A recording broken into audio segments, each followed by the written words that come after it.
اپنے خلیل سے جتنے امتحان لیے، خلیل اللہ علیہ السلام سارے امتحانات میں پورے نمبروں سے پاس ہوئے، رب کی بارگاہ میں ان کو مقام خلت عطا ہوا۔ اللہ کا قرآن آپ اٹھا کے دیکھیں تو کئی مقامات پر خلیل اللہ کی سیرت کو بیان فرما رہا ہے۔ آپ پر 30 صحیفے نازل ہوئے۔ آپ نے انسان کو بنیادی طور پر 3 چیزوں سے پیار ہوتا ہے۔ حضرت ابراہیم علیہ السلام نے تینوں رب کی راستے میں قربان کی۔ سب سے پہلے اپنے گھر سے، اپنے وطن سے پیار ہوتا ہے، وہ بھی قربان کیا۔ پھر اپنی اولاد سے پیار ہوتا ہے، وہ بھی قربان کی۔ پھر مال سے پیار ہوتا ہے، وہ بھی قربان کیا۔ پھر جان سے پیار ہوتا ہے، وہ بھی اللہ کے راستے میں سفروں میں نکلی۔ بابل میں آپ کی پیدائش ہوئی اور پھر آپ جو ہے مصر آئے، پھر مصر سے فلسطین اور فلسطین سے بیت المقدس سے بیت اللہ شریف، حرم مکہ میں آپ نے آ کے مکہ کو حرم بنایا۔ تو ابراہیم خلیل اللہ علیہ السلام کی پوری زندگی کو آپ دیکھیں تو قربانیوں کا مجموعہ ہے، اور ہمارے لیے بھی صرف ان کے واقعات کو سننا کافی نہیں، اور نہ ہی ہم یہ رسمن سمجھتے ہیں جیسے ہمارا ذہن بن چکا ہے کہ یہ ایک کہانی ہے، ہم نے اس کو سننا ہے، بلکہ یہ ہماری زندگی کا نسب العین ہے اور ہماری زندگی کا ایک پورا پیرٹ ہے، ہماری زندگی کا ایک پورا سبق ہے جو خلیل اللہ علیہ السلام کی زندگی میں ہمارے لیے ہے۔ اگر آپ رب کا قرآن اٹھا کے دیکھیں تو کئی مقام پر پیارے آقا صلی اللہ علیہ وسلم نے فرمایا میں ابراہیم علیہ السلام کی اتباع کرنے والا ہوں۔ امام الانبیاء صلی اللہ علیہ وسلم سارے نبیوں کے امام ہونے کے باوجود بھی اللہ نے خلیل علیہ السلام کو اتنی مرکزیت عطا فرمائی کہ آپ کے دین کی کئی چیزیں اس امت میں باقی ہیں، اور یہ امت اور اس امت کا رسول بھی یہ کہہ رہا ہے وَاتَّبِعْ مِلَّةَ إِبْرَاهِيمَ حَنِيفًا کہ میں ملت ابراہیم کی پیروی کرنے والا ہوں جو ہر باطل سے جدا ہے۔ ابراہیم علیہ السلام کی زندگی کو دیکھیں تو ہر لمحہ ہمارے لیے یہ سبق بنتا ہے کہ ہمیں اپنا سب کچھ اللہ کے راستے میں قربان کرنا چاہیے۔ شہر جائے کہ ایک قربانی اور اس میں بھی ہماری نیت کیا ہو کہ گوشت سے فرج بھرنا ہے تو پھر کوئی فائدہ نہیں۔ یہ قربانی کس زمرے میں ہے؟ رب کا قرآن اٹھا کے دیکھیں تو آپ کو ساری سمجھ آئے گی۔ اللہ تعالیٰ قرآن مجید میں فرماتا ہے لَن يَنَالَ اللَّهُ لُحُومُهَا وَلَا دِمَاؤُهَا وَلَكِنْ يَنَالُهُ التَّقْوَىٰ مِنكُمْ۔ ہر کس اللہ کی بارگاہ میں نہ تو تمہیں تمہارا خون پہنچتا ہے نہ ہی تمہارا گوشت، لیکن تمہارے دلوں کا تقویٰ پہنچتا ہے۔ اب وہ تقویٰ کیا ہے وہ ہم نے دیکھنا ہے کہ ابراہیم علیہ السلام نے کس تناظر میں قربانی کی۔ ابراہیم علیہ السلام کی پیدائش دیکھیں تب بھی قربانی ہے، آپ بڑے ہوئے تب بھی قربانی ہے، آپ باپ بنے تب بھی قربانی دی، آپ اللہ کے خلیل بنے تب بھی قربانی دی۔ آپ کی زندگی کے ہر لمحہ، ہر آن، ہر کڑی اس امت کے لیے پورا جامع چیپٹر ہے، اس پر چل کر بندہ دین اور دنیا کی کامیابیاں اور رب کا قرب حاصل کر سکتا ہے۔ حضرت ابراہیم علیہ السلام کی وہ عظیم شان ذات ہے کہ انہوں نے آزمائشوں کا سامنا کیا۔ اللہ تعالیٰ فرماتا ہے مَا كَانَ إِبْرَاهِيمُ يَهُودِيًّا وَلَا نَصْرَانِيًّا کہ نہ ابراہیم علیہ السلام یہودی تھے نہ ہی نصرانی تھے، لیکن کیا تھے وَلَٰكِن كَانَ حَنِيفًا مُسْلِمًا وہ ہر باطل سے الگ ہونے والے رب کے فرمانبردار۔ تو ابراہیم علیہ السلام نے یہ نہیں کہا سامنے نمرود ہے جس نے 450 سال اور ایسا حاکم ہے اس وقت پوری دنیا پر اور کوئی حکمرانی نہیں، وہی حاکم ہے۔ ابراہیم علیہ السلام نے یہ نہیں کہا میری اکیلی ذات ہے، میں اکیلا ہوں اس وقت، کوئی بھی نہیں۔ حتیٰ کہ گھر سے والدین بھی ابراہیم علیہ السلام کے موحد تھے، ملت ابراہیم کو ماننے والے تھے، لیکن اس وقت ابراہیم علیہ السلام کے ساتھ کھڑے نہیں تھے۔ جب ابراہیم علیہ السلام نے اپنی والدہ سے پوچھا کہ آپ کا رب کون ہے تو والدہ نے کہا میرا رب تیرا والد ہے۔ کہا تیرے والد کا رب کون ہے؟ میرے والد کا۔ کہا ان کی والدہ یہ کہنے لگی اپنے شوہر سے کہ یہی وہ بچہ ہے جو اس سلطنت کو پلٹنے والا ہے۔ تو یہ ابراہیم علیہ السلام کی ذات ہے۔ آپ دیکھیں گھر میں پریشانیاں ہیں، آج بھی اگر آپ دین کے نمازی بن جاتے ہیں، گھر میں آپ کو باتیں سننی پڑتی ہیں، دوسرے دن آپ نماز چھوڑ دیتے ہیں۔ اگر ایک بچہ دین کے لیے نکلتا ہے، معاشرے والے اس کو باتیں کرتے ہیں، وہ دین میں چلنا چھوڑ دیتا ہے۔ تو ابراہیم علیہ السلام کی زندگی ہمیں کیا بتاتی ہے کہ دین کے مقابلے میں تمہارے گھر والے ہی کیوں نہ ہو، ساری دنیا بھی کھڑی ہو جائے، تم نے دین کو نہیں چھوڑنا، دین کے راستے پہ چلنا ہے۔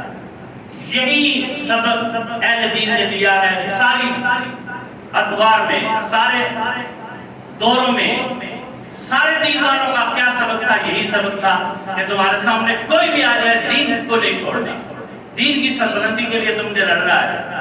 امام حسین کے سامنے پوری یزیدی قوم کی، پھر بھی امام حسین نے کہا بات یہی ہے۔ ابراہیم علیہ السلام نے کہا بات یہ ہے اللہ ایک ہی ہے، تو خدا نہیں ہے۔ جب ابراہیم علیہ السلام کو پکڑ کر اس کے سامنے لایا گیا، کہا تیرا رب کون ہے؟ تو ابراہیم علیہ السلام نے کہا ربی الذی یحیی و یمیت، میرا رب وہ ہے جو زندہ بھی کرتا ہے اور مارتا بھی ہے۔ اس نے کہا یہ کام تو میں بھی کرتا ہوں، کہا انا احیی و امیت۔ اس نے کیا کیا؟ ایک بندہ جس کی سزا موت تھی اس کو آزاد کر دیا، کہا اس کو میں نے زندہ کر دیا، یہ مرنے والا تھا۔ دوسرا بالکل اس کا کوئی قصور ہی نہیں تھا، اس کو پکڑا، اس کا سر اڑا دیا، کہا میں بھی مارتا ہوں، میں بھی زندہ کرتا ہوں۔ ابراہیم علیہ السلام چاہتے بڑی دلیلیں دے سکتے تھے، کہتے کہ اس مردے کو زندہ کر کے دکھاؤ، لیکن جاہل کو دیکھ کر ہمیشہ اس کے اوپر اور دلیل نہیں دی جاتی، دلیل کو بدلا جاتا ہے۔ ابراہیم علیہ السلام کو پتا تھا یہ پتا جاہل ہے تیرا۔ تو پھر ابراہیم علیہ السلام نے کہا میرا رب وہ ہے جو سورج کو مشرق سے نکالتا ہے، تو رب ہونے کا دعویدار ہے مغرب سے نکال کر دینا۔ تو فبہت الذی کفر، رب کا قرآن کہتا ہے نمرود سے کوئی جواب نہیں بن پڑا، نمرود مبہوت ہو گیا، وہ لاجواب ہو گیا۔ تو ابراہیم علیہ السلام کے لیے آگ کا کہنے لگا 45 مربع فٹ لمبی حویلی تیار کی گئی، اس میں 3 مہینے جانوروں سمیت ہر چیز کو اس نے لگایا ہوا تھا کہ ان پر لاد کر لکڑیاں ڈالی جائے، وہ ڈالی جاتی رہی، اور 45 مربع فٹ جو ہے وہ اونچی بھی تھی، اور اس کے اندر جب آگ جلائے گی تو کہا کہ اب اس کے اندر کیسے ڈالیں گے؟ ابراہیم علیہ السلام کو جو ڈالے گا وہ خود ہی جل جائے گا۔ تو کہا آج اس کے لیے منجیل تیار کی جائے، یہ شیطان کا مشورہ تھا۔ جس بندے نے منجیل تیار کی اللہ نے اس کو زمین میں دسا دیا، اور احادیث میں آتا ہے وہ قیامت تک زمین میں دستا رہے گا، جہنم میں بھی اس کا عذاب یہ ہے کہ وہ زمین میں ہی دستا رہے گا۔ تو ابراہیم خلیل اللہ علیہ السلام کو اس منجیل پر رکھ کر جب اس آگ میں ڈالا جا رہا تھا، اور وہ جو آگ جلائی جا رہی تھی، اس آگ کو جلاتے وقت ہر اللہ کی مخلوق پریشان تھی کہ اللہ کا خلیل ہے، ایک ہی رب کا نام لینے والا ہے، ایک ہی رب کی توحید کا علمبردار ہے، اس کو بھی آگ میں ڈالا جا رہا ہے۔ تو ساری چیزیں پریشان تھی، جن اور انس، حتیٰ کہ فرشتے بھی بڑے پریشان ہوئے، اور اسی طرح بلبل بھی بڑا پریشان ہوا، ہدہد بھی پریشان ہوا، اس نے چونچ میں پانی لا کر پھینکنا شروع کر دیا، صرف توہمات کی بنیاد پر، بدشگونی کی بنیاد پر۔ کئی لوگ جو ہے اس میں ملبس بھی ہوئے، ایک عورت جا رہی تھی لگنے لے گئے، آگے راستے میں ایک اللہ والا ملا، آگے تک جا رہی، کہا میں نے منت مانی تھی، میرا فلاں کام ہو گیا تو میں ابراہیم کو جلانے کے لیے لکڑیاں ڈالوں گی۔ یہ ہماری صورتحال ہے کہ کوئی بھی بات ہوگی، آپ نے وہ کہا تھا کہ ہم ادھر جائیں گے ادھر جائیں گے، نظر ماننی ہے تو یہ جا کر دربار پہ چکر لگائیں گے، چکر لگانا دربار پہ حرام ہے۔ ایسی کوئی بھی منت جو شریعت کے متصادم ہو وہ نہیں ماننی چاہیے۔ تو یہ کفار کے بھی کام ہوتے رہے۔ ابراہیم خلیل اللہ علیہ السلام کو جلانے کے لیے لکڑیاں ڈالنے کی منت مانی تو کام ہو گیا۔ تو کہا ایسی منتیں نہیں ہوتی، یہ بدشگونی ہے، اسلام کا اس کے اندر کوئی تصور نہیں ہے۔ اور منت جب بھی مانتی ہے وہ صرف اللہ کی، کیونکہ منت عبادت ہے اور عبادت صرف اللہ کی ہوتی ہے۔ بہرحال ایسے بھی واقعات آئے، اور ایک گرگٹ تھا اس نے پھوکے مارنا شروع کی. آج آگ تیز ہونی چاہیے ابراہیم کو جلائے، لیکن اس کی پھوک سے کیا ہوگا؟ لیکن اس نے اپنا مقدس سیاہ کر دیا. حضور علیہ السلام نے فرمایا جو گرگٹ کو ایک شاٹ میں مارے اس کو اللہ 100 نیکیاں عطا فرمائے گا. یعنی کہ گرگٹ کتنا پرانا ہے، وہ 4000 سال ہو گئے ابراہیم علیہ السلام. تو آج کے گرگٹ کو مارنے کی 100 نیکیاں ہیں. آپ تصور کر سکتے ہیں کہ کس قدر اللہ کو اور اللہ کے رسول کو اس چیز سے نفرت ہے جو اللہ کے خلیل کے ساتھ، اللہ کے نبی کے ساتھ، اللہ کے ولی کے ساتھ بغض رکھتی ہے. اور وہ کتنا کامیاب ترین انسان ہے، اور وہ کامیاب ترین چیز ہے جس کو صدیوں ہوگی لیکن اس کے سینے میں اللہ کے ولی کی، اللہ کے نبی کی اور دین کی محبت کی اللہ نے اس کو زندہ رکھا. آپ نے دیکھا یہ چند دن قبل پاکستان کے صدر جس نے غازی ملک ممتاز حسین قادری کے اس پھانسی کے آرڈر پر سائن کیے تو 5 بندے اس کا جنازہ پڑھنے والے ہیں. اور جب غازی صاحب کا جنازہ اٹھا تو پاکستان کے سارے ریکارڈ ہی ٹوٹ گئے تھے، اتنا کسی کا جنازہ نہیں ہوا. تو جو اللہ کے دین کے لیے ہم اپنے آپ کو قربان کر دیتے ہیں، اور جتنی بڑی نمرود کی فوج ہو، ابراہیم علیہ السلام پھر بھی کلمہ حق کہتے ہیں. اور حضور علیہ السلام نے کتنا خوبصورت ارشاد فرمایا. نبی علیہ السلام نے فرمایا افضل الجہاد کلمۃ الحق کی عند سلطان الجابر. سب سے افضل جہاد یہ ہے کہ ظالم حکمران کے سامنے بتا کلمہ حق ہے.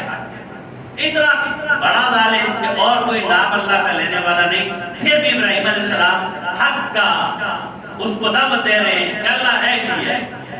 ادھر ہماری قوم کہتی ہے ابھی اللہ ٹھیک نہیں، حکومت کے ساتھ کون مقابلہ کر سکتا ہے؟ حکومت جو مرضی اپنے نبوت میں بھی چینجنگ کرے، ناموس رسالت میں بھی چینجنگ کرے، اور دین کے ساتھ جو غداری مرضی کرے. ادھر سے جا کے ایک عمر آ کر دوسرا اسلام کے خلاف آ کے قانون پاس کرتے ہیں. تو بس ایسے حکمران میں چاہیے. ہماری قوم کہتی ہے آپ حکومت کے ساتھ کس کا مقابلہ؟ ادھر نمرود کی پوری دنیا پہ حکومت ہے، ادھر تو ہم جماعت ہیں. ہمارے پاس اسلامک نام ہے. آپ میں سے 10 بندے تو میرے ساتھ کھڑے ہوں گے. ادھر خلیل اللہ علیہ السلام کے ساتھ اللہ کے علاوہ کوئی نہیں تھا، اکیلی ذات، پھر بھی اس کے خلاف کھڑے ہوئے. کہا باطل کے ساتھ مل جانا نہیں، جو باطل کے ساتھ ملا وہ مٹ گیا، جو باطل کے خلاف کھڑا ہوا بظاہر وہ مٹ بھی گیا. آج دنیا یاد کرتی ہے کہ حسین، ہر بندے کے نام کے ساتھ حسین ہے. یزید مٹ گیا، اس کے افکار مٹ گئے، نمرود مٹ گیا، اس کی قبر کا نشان ہی نہیں. آج بھی ابراہیم علیہ السلام پر لاکھوں لوگ قربانی کر رہے ہیں، کروڑوں لوگ قربانی کر رہے ہیں ابراہیم علیہ السلام کی یادگار پر. آج ہر مسجد میں باتیں ابراہیم علیہ السلام کی ہو رہی ہیں.